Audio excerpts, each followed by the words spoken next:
ಇವತ್ತಿನ recipe lunch ಅಥವಾ ಡಿನ್ನರ್ಗೆ ತುಂಬ ಸುಲಭವಾಗಿ ತರಕಾರಿ ಏನೂ ಇಲ್ಲ ಅನ್ನೋವಾಗ, ಇಲ್ಲ ಅಂತಂದರೆ ದಿನಾಗಲೂ ತಿನ್ನೋದೇ ಬೇಜಾರಾಗಿದೆ, ರೊಟೀನಾಗಿ ಏನಾದ್ರು ಡಿಫ್ರೆಂಟಾಗಿ ಮಾಡ್ಕೋಬೇಕು ಅನ್ನೋವಾಗ ಈ ರೀತಿಯಾಗಿ ಕುಷ್ಕ ಟ್ರೈ ಮಾಡಿ ನೋಡಿ. Welcome back to new home cooking channel. ನಾನು ನಿಮ್ಮ ಅನಿತಾ. ಬನ್ನಿ ಹಾಗಾದರೆ ಮಾಡೋ ಪ್ರೋಸೆಸ್ ನೋಡೋಣ.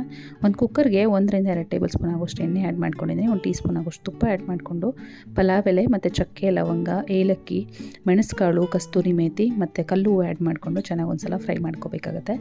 ನಂತರ ಇದಕ್ಕೆ 1 ಈರುಳ್ಳಿನ ಆ್ಯಡ್ ಮಾಡಿಕೊಂಡು ಒಂದು ಸ್ವಲ್ಪ ಕಲರೆಲ್ಲ ಚೇಂಜ್ ಆಗೋವರೆಗೂ, ಜೊತೆ ಒಂದು 3 ಹಸಿಮೆಣಸಿನ್ಕಾಯಿ ಕೂಡ ಆ್ಯಡ್ ಮಾಡಿಕೊಂಡು ಕಲರೆಲ್ಲ ಚೇಂಜ್ ಆಗೋವರೆಗೂ ಫ್ರೈ ಮಾಡ್ಕೋಬೇಕಾಗುತ್ತೆ.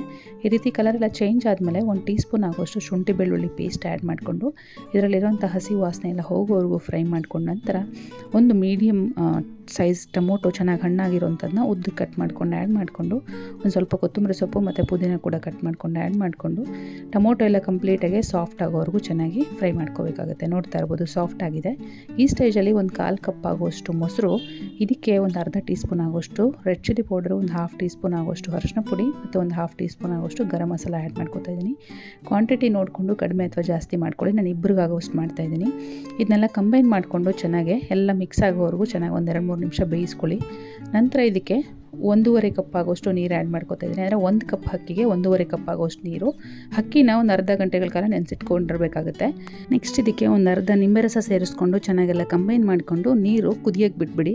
ಈ ರೀತಿ ನೀರು ಕುದೀತಾ ಇದೆ ಅನ್ನೋವಾಗ ನಾನು ಆಗಲೇ ಹೇಳಿದಾಗೆ ಒಂದು ಅರ್ಧ ಗಂಟೆಗಳ ಕಾಲ ನೆನೆಸಿಟ್ಕೊಂಡಿರೋಂಥ ಅಕ್ಕಿ ಆ್ಯಡ್ ಮಾಡ್ಕೊಳ್ಳಿ. ನಾನು ಬಾಸ್ಮತಿ ರೈಸ್ ತೊಗೊಂಡಿದ್ದೀನಿ. ಸೋನಾ ಮಸೂರಿ ಅಥವಾ ಯಾವ್ದು ಅವೈಲಬಿಲಿಟಿ ಇದೆ ಅದು ತೊಗೊಳ್ಳಿ. ರುಚಿಗೆ ಬೇಕಾದಷ್ಟು ಉಪ್ಪು ಆ್ಯಡ್ ಮಾಡಿಕೊಂಡು ಒಂದು ಸಲ ಚೆನ್ನಾಗೆಲ್ಲ ಮಿಕ್ಸ್ ಮಾಡಿಕೊಂಡು ಕವರ್ನ ಅಂದರೆ ಲಿಡ್ನ ಕವರ್ ಮಾಡಿಬಿಟ್ಟು ಒಂದು ವಿಸಿಲ್ ಬರೋದಕ್ಕಿಂತ ಮುಂಚೆನೇ ಫ್ಲೇಮ್ನ ಆಫ್ ಮಾಡ್ಕೊಳ್ಳಿ. ಮೀಡಿಯಮ್ ಫ್ಲೇಮಲ್ಲಿ ಕುಕ್ ಮಾಡಿಕೊಂಡ್ರೆ ಸಾಕಾಗುತ್ತೆ. ನಂತರ ನ್ಯಾಚುರಲಾಗೆಲ್ಲ ಪ್ರೆಷರ್ ರಿಲೀಸ್ ಆದಮೇಲೆ ಓಪನ್ ಮಾಡಿ ಒಂದ್ಸಲ ಎಲ್ಲ ಮಿಕ್ಸ್ ಮಾಡಿಕೊಂಡ್ರೆ ನೋಡಿ ತುಂಬಾ ಸಿಂಪಲ್ ಆ್ಯಂಡ್ ಟೇಸ್ಟಿಯಾಗಿರುವಂಥ ಕುಷ್ಕ ರೆಡಿ ಆಯಿತು. ಈ ಕುಷ್ಕನ ಲಂಚ್ ಅಥವಾ ಡಿನ್ನರ್ಗೆ ರೊಟೀನಾಗಿ ಬೇಡ ಅಂದಾಗ, ಇಲ್ಲ ತರಕಾರಿ ಏನಾದ್ರು ಇಲ್ಲ ಅಂದಾಗ ಈ ರೀತಿಯಾಗಿ ಇಮಿಡಿಯೇಟಾಗಿ ಮಾಡಿಕೊಂಡು ಯಾವುದೇ ರೈತ ಜೊತೆ ಸರ್ವ್ ಮಾಡಿಕೊಂಡ್ರೆ ತುಂಬಾ ಟೇಸ್ಟಿಯಾಗಿರುತ್ತೆ. ಸೊ ಈ ಸಿಂಪಲ್ ರೆಸಿಪಿ ನಿಮ್ಗೆ ಇಷ್ಟ ಆಗಿದೆ ಅಂತ ಅನ್ಕೋತೀನಿ. ಖಂಡಿತವಾಗ್ಲೂ ಟ್ರೈ ಮಾಡಿ ತಿಳಿಸಿ ಕಮೆಂಟ್ ಮೂಲಕ ನಿಮ್ಗೆ ಹೇಗೆ ಬಂತು ಅಂತ. ಇನ್ನಷ್ಟು ಈಸಿ ರೆಸಿಪೀಸ್ಗೋಸ್ಕರ ನನ್ನ ಚಾನಲ್ನ ಸಬ್ಸ್ಕ್ರೈಬ್ ಮಾಡ್ಕೊಂಡು ಮರ್ತೋಗ್ಬಿಡಿ.